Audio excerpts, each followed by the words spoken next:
Oi, gente. A gente está aqui no MEC hoje para falar com o ministro Abraham Weintraub e eu vou passar a imagem para ele agora e ele vai dizer um oi para o Direto aos Fatos e para quem está nos assistindo. Bom dia, Thaís. Dia, muito obrigado pela oportunidade de falar com os seus seguidores.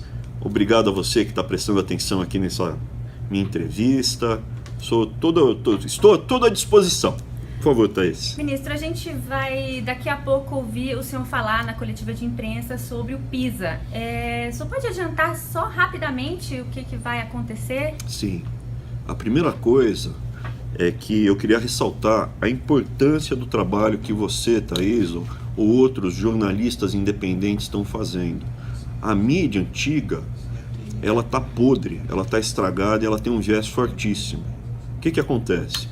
Para você manter os prédios que você tem, Estadão, Revista Veja, manter a Folha, manter Rede Globo, aquelas estruturas gigantescas, você precisa ter propaganda, porque hoje em dia eles cobram assinatura 99 centavos por mês, então isso não paga as estruturas. E isso faz com que certos grupos oligarcas consigam às vezes influenciar, sim, a linha editorial. O que acontece? No PISA, a última mentira. Eu havia dito que provavelmente o Brasil ficaria em último lugar. Aí saiu hoje e eles estão mentindo assim, deslavadamente, mas assim, na cara dura. Ministro errou, não ficou em último lugar. Veja, na América do Sul, né? Na América do Sul, são 3 provas de matemática, de ciências e de leitura. O Brasil ficou em matemática em último lugar. Todos os países da América do Sul ficaram na frente do Brasil. Absolutamente. Em ciências, o Brasil também ficou em último lugar na América do Sul. Absolutamente em último lugar. E a última prova, que é de leitura, o Brasil não ficou em último lugar. A Argentina ficou em último lugar e o Peru ficou em último lugar. O Brasil ficou acima da Argentina e do Peru. Na média das 3, o Brasil está em último lugar. Não tem o que discutir. Agora, eles preferem, em vez de falar do fracasso que foi o ensino, porque é ensino, não é educação. Educação quem dá é a família. Eles tentam doutrinar os nossos filhos, mas o ensino no Brasil é um fracasso. Eles tentam manipular a chamada, colocando que a culpa desses números é minha e do presidente Bolsonaro. Essa avaliação foi feita no primeiro semestre de 2018. Eu nem responsabilizaria o Temer por isso, porque não deu tempo. Mas o Temer, sim, era o vice da Dilma. Então, quem é o responsável pelo fracasso absoluto que deixou o Brasil em último lugar na América do Sul é quem elegeu o Lula e a Dilma. 16 anos. Antes disso ainda tinha o Fernando Henrique. Não tem como ter bom resultado depois de 16 anos de PT. Eu até faço aquela brincadeira, né?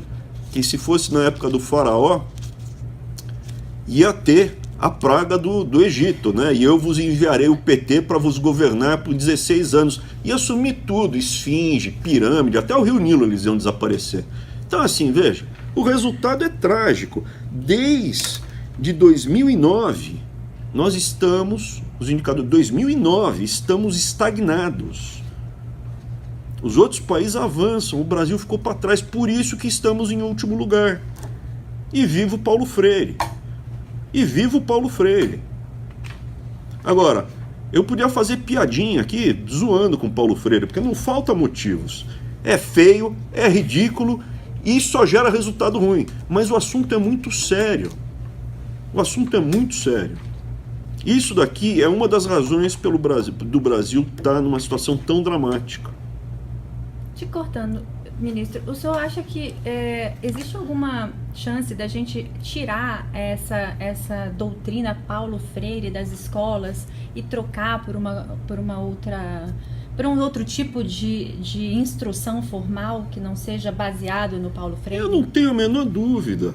Thaís, pega aqui um caso. Há 1 ano atrás, tinha gente falando mal do Paulo Freire? Não, senhor. Agora é chacota, não é? Sim. O pessoal começa a defender o Paulo Freire É ridículo. Não, mas ele é o livro brasileiro mais citado, não sei... Pô, Mein Kampf também tem um monte de citação, Adolf Hitler. Aliás, o Lula, na primeira entrevista dele, falou bem do Hitler. Ah, mas ele mudou de ideia. Ah, depois ele gostou do Gaddafi, chamava o Gaddafi de irmão. O Assad foi lá abraçar, só faltou beijar na boca. Isso não faltou facínora para esse cara elogiar. Do Hitler não era isso bem o que ele queria dizer. Mas voltando para o assunto, já começamos a derrubar esse gigante. O gigante já começou a cair. Agora é importante que as pessoas entendam que eu sou um ser humano de carne e osso. Estou ficando mais grisalho. Pegar foto minha aqui, essa parte da minha barba era preta um ano atrás. Pode ver nas fotos. E aí o que acontece? Eu sozinho não faço nada. Às vezes aparece, manda, meu filho foi admoestado na escola, meu filho está sendo... Pô, vai fazer um boletim de ocorrência, vai falar com o diretor da escola, vai brigar, documenta isso e manda para mim. Às vezes aparece estudante de uma federal, o reitor não está pagando a bolsa alimentação, porque eu sou pobre, me manda esse comprovante que eu vou pegar isso daqui e vamos pegar esse reitor. Eu tenho medo. Pô, assim... A mãe, mas podem perseguir os meus filhos. Pô, eu tenho 3 crianças pequenas, eu não posso mostrar o rosto das minhas crianças. Eu não sou o Batman, não sou o Super-Homem, pô. Eu não tenho Batmóvel. Eu topo ir pra briga, mas vocês têm que me dar apoio. Vocês têm que brigar nas escolas. Os professores doutrinadores têm que saber que tem hoje em dia um grupo de brasileiros dispostos a lutar pela liberdade. Eles já sabem disso, por isso que eles estão acuados e estão me atacando. É verdade. E temos boa notícia com Pisa ou... Não, só notícia ruim, é 2018, só notícia ruim. Notícia boa é que, assim, é o ponto de inflexão. Se você olhar daqui a 10 anos, fala, o que aconteceu em 2019? Elegeram um presidente que botou um doido lá no MEC que resolveu enfrentar o sistema e tinha o apoio da população. Era isso. Falando em um doido no MEC, há quase um ano à frente do Ministério, quais foram os maiores avanços que a gente teve e os seus maiores obstáculos? Olha, eu diria o seguinte, a primeira coisa foi analisar os problemas. Eu não estou um ano, né? Porque eu entrei em 8 de abril, né? Me dá uma trégua aqui. Quase.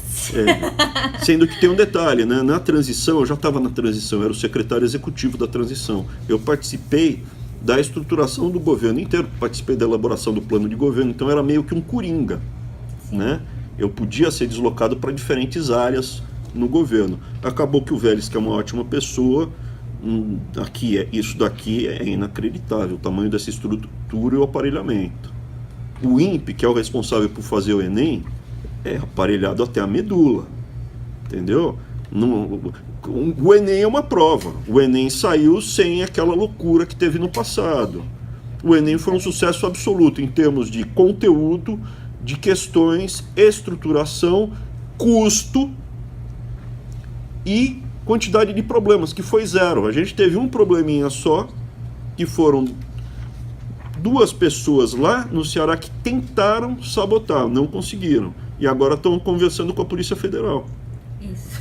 Isso é uma boa. Esse é um dos exemplos. Outro exemplo, a gente começou a apresentar, logo em abril, uma semana depois, a gente começou a reestruturar justamente essa parte de alfabetização.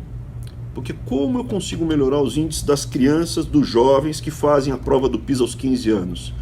De saída. Quando ele está com 14, já era. Sim. Então, o Nadalim criou a Política Nacional de Alfabetização. Isso foi em abril. E esse ano conversamos com todas as secretarias estaduais e municipais do Brasil para começar a implementar uma reprogramação, treinamento, atualização dos professores pelo Brasil inteiro. 130 mil escolas do Brasil tem. Como você faz isso? Só tem um jeito de fazer isso, pela internet. Qual o probleminha?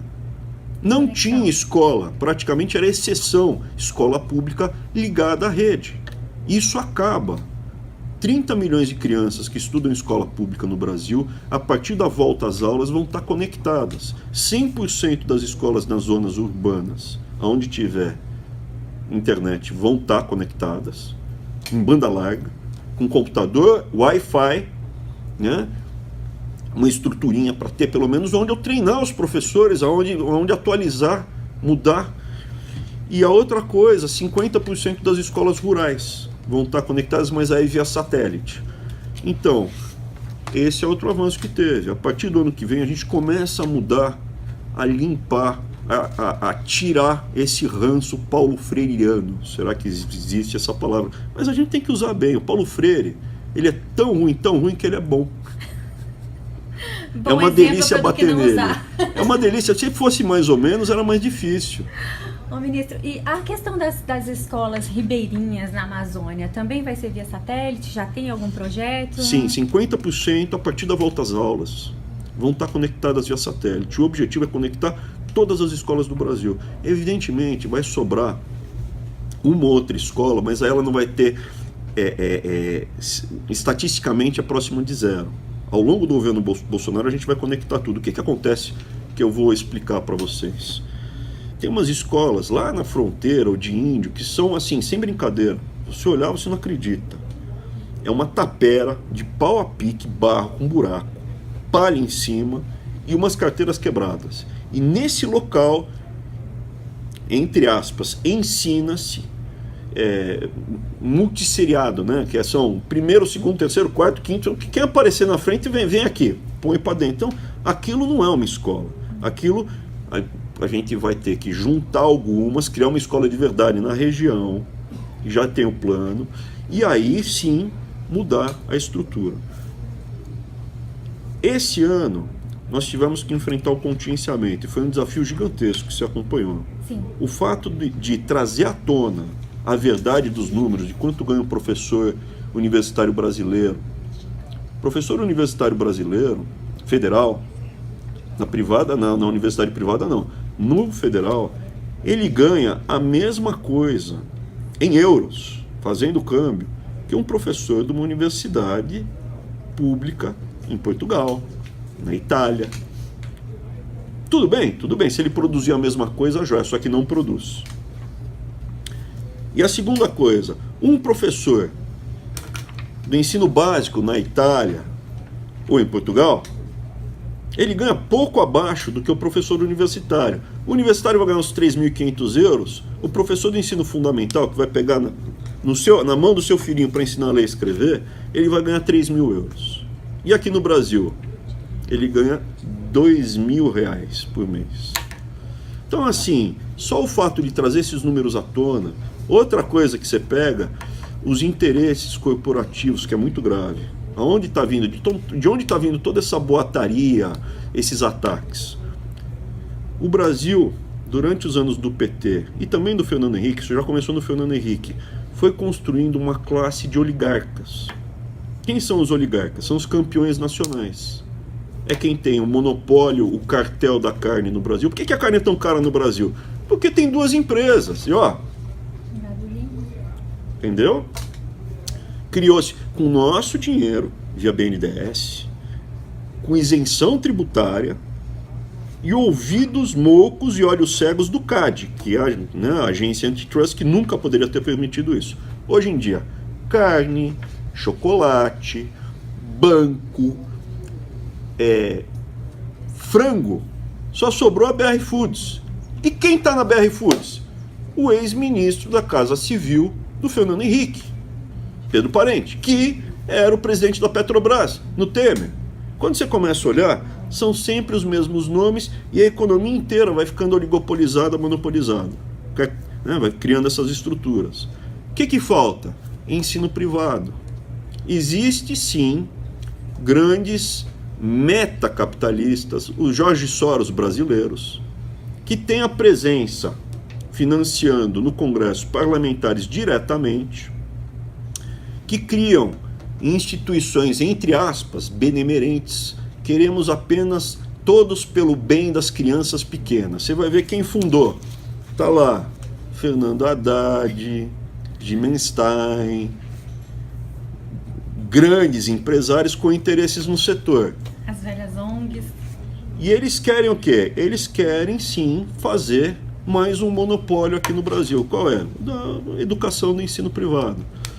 Então, esse algumas coisas que a gente vai se deparando, né? Você pega essas instituições de benemerência, onde vem uma senhora, vem uma mulher com aquele colarzinho de pérola, as crianças estão... Vai ver, pô, 25 milhões de reais que ganhou aqui do MEC, pô, tá louco, mas não é benemerente, não é caridade? Não. Eu tô aqui pela bondade. Então, a gente viu nos outros governos, os anteriores, uma coisa bem voltada para o ensino superior. Sim. Quais são os nossos projetos para pré-escola? Vamos lá. Então vamos lá. A gente tem que mudar o software, a programação para alfabetizar as crianças. Foi mudado. Estamos investindo para universalizar a creche e pré-escola. Porque a criança não pode chegar no primeiro ano sem saber segurar numa caneta. Filho do pobre chega sem ter tido contato nenhum com creche pré-escola. São 2 milhões de brasileirinhos e brasileirinhas que a gente precisa botar na creche e na pré-escola. 2 milhões. Isso vai ser feito durante o primeiro governo do presidente Bolsonaro. E quando chegar no primeiro aninho, tem que ser alfabetizado com um método que funciona, como em Portugal. Todos esses simpósios e preparação para o treinamento dos professores foi feito esse ano. É grande fazer um ponto de inflexão, em um U-turn, como diriam os americanos, 180 graus. Isso foi feito esse ano. Além disso, o projeto de escola cívico-militar. Com isso, a gente fecha o ensino fundamental. Estamos ampliando. Já tem em 400 mil vagas. Na escola, né? Sim, a gente já está com o primeiro piloto, já começa após as aulas. Quase todos os estados vão ter pelo menos uma escola. Teve estado que não vai ter porque o governador não quer, o prefeito não quer, que tem muita esquerda lá no Nordeste, no Espírito Santo, e o pessoal não quer mesmo, apesar das famílias quererem. Mas aí as famílias votaram naquele governador, pô, problema deles, né? O que eu posso fazer? Não é? Para de fazer bobagem. Mas voltando, e a gente está ampliando pela primeira vez em muitos anos em 400 mil vagas de ensino integral. Voltamos a ampliar o ensino integral. Esses são os planos. Além disso, aumentar em 80% o ensino técnico no Brasil. Novos caminhos. Não com o Pronatec, que ensinava a ser frentista, e a gente pagava com o pagador de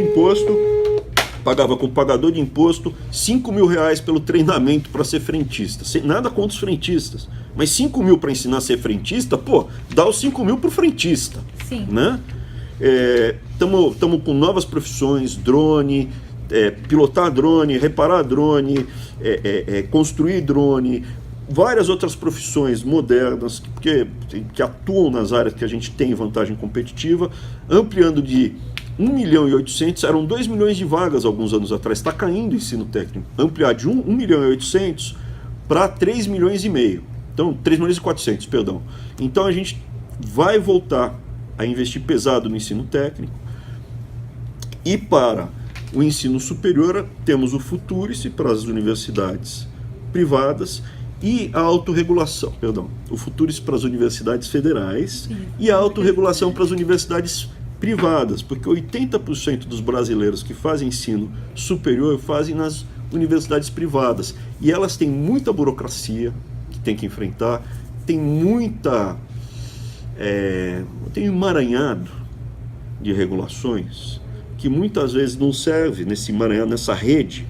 Você não pega os errados, você cria facilidades, e isso a gente quer acabar, tá bom? Levando em consideração as nossas dificuldades de orçamento em 2019, 2020, como é que tá a previsão? Eu queria te falar, Thaís, olha, essa dificuldade de orçamento é que quando você aterriza aqui, começa a ver os números, começa a baixar custo, você vai achando espaço.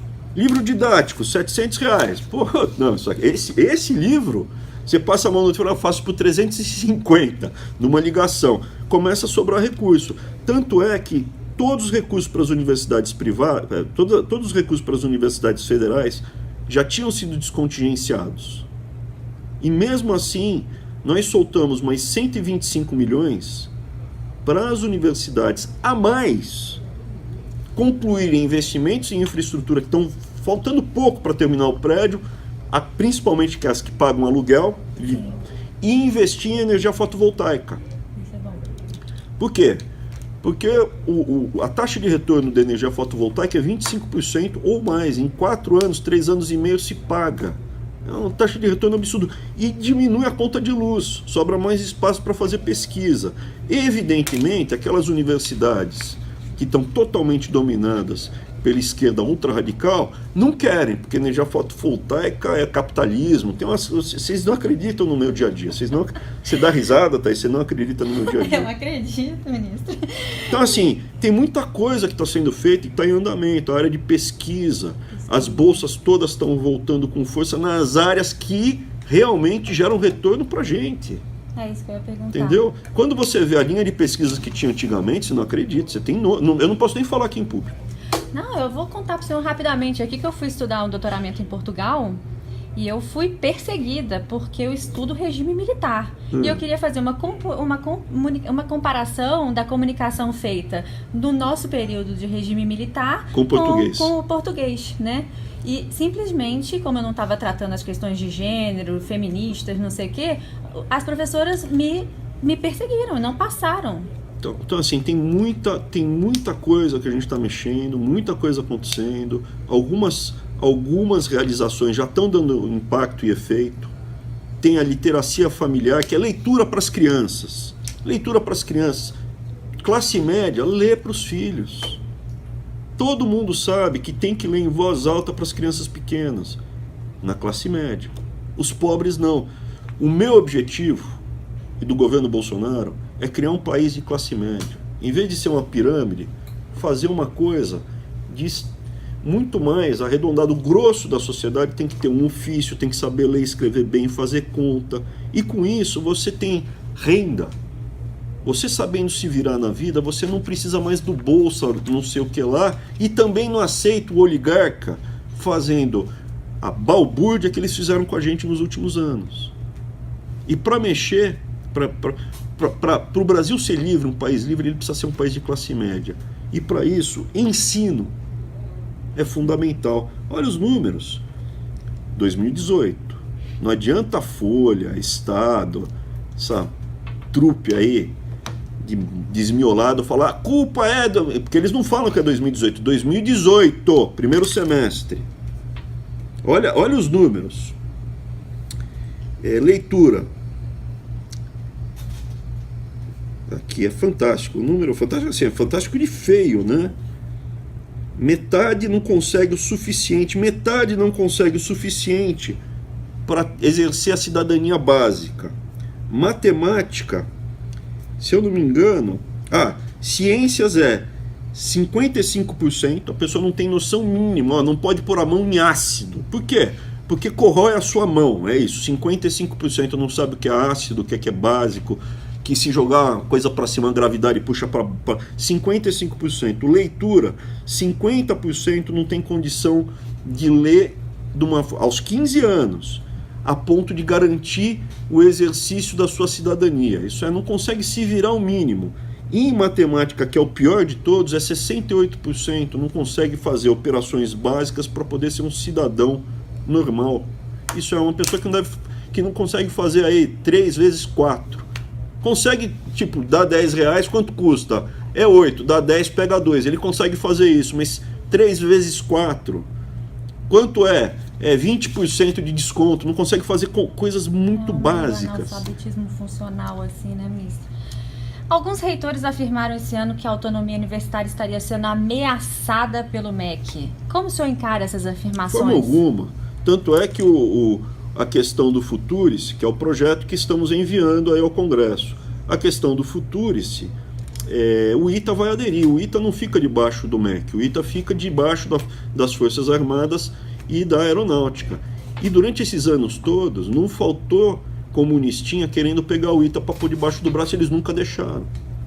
E agora eles querem aderir ao Futurice, porque eles sabem que mesmo que o brasileiro volte a eleger um candidato de esquerda, o Futurice não é uma ameaça à autonomia. Agora, eu bato sim na questão da soberania. São estados dentro do Brasil que podem fazer o que quiser lá. Como assim a polícia não pode entrar? Lógico que pode ter que entrar. para ver se está consumindo droga, está plantando maconha, está usando o laboratório de química para fazer metanfetamina. Tem que entrar para ver. Tem que entrar para ver. Agora, o que vai ensinar, o que vai fazer lá dentro, a gente tem que cobrar resultado. Eu queria falar mais uma coisa só, posso? Claro, eu vou passar pra cá pra ficar perto do ministro, só um minutinho. A carteirinha digital, pô, não foi mais uma coisa legal que a gente fez? A carteirinha digital. Bom, então era isso que eu queria falar. Não, ministro, só a última pergunta. Tá bom, qual a última pergunta? Tem uns estados ainda com a pauta de ideologia de gênero. Uhum. Como é que nós vamos batalhar contra isso? Olha, eu, Abrãozinho Weintraub, da minha aula de biologia, eu não tô aqui nesses 55% que não sabe nada. Na minha aula de biologia, que eu me lembre, só tem um tipo de gênero. É o gênero humano. Em sendo do gênero humano, existem duas possibilidades: Homo sapiens ou Neandertal. Acabou a discussão, tá bom? Gente, eu tô aqui com o ministro e ele tá se despedindo, que ele precisa ir atender os outros jornalistas para a coletiva de imprensa. Ministro, dá um adeus pro pessoal do Direto aos Fatos e Vista Pátria e considerações finais? Sim, eu preciso do apoio de vocês, tá? Continuem aí engajados, continuem apoiando o governo Bolsonaro, lutando pela nossa liberdade, tá? Pela nossa liberdade, e fiquem com Deus. Obrigado.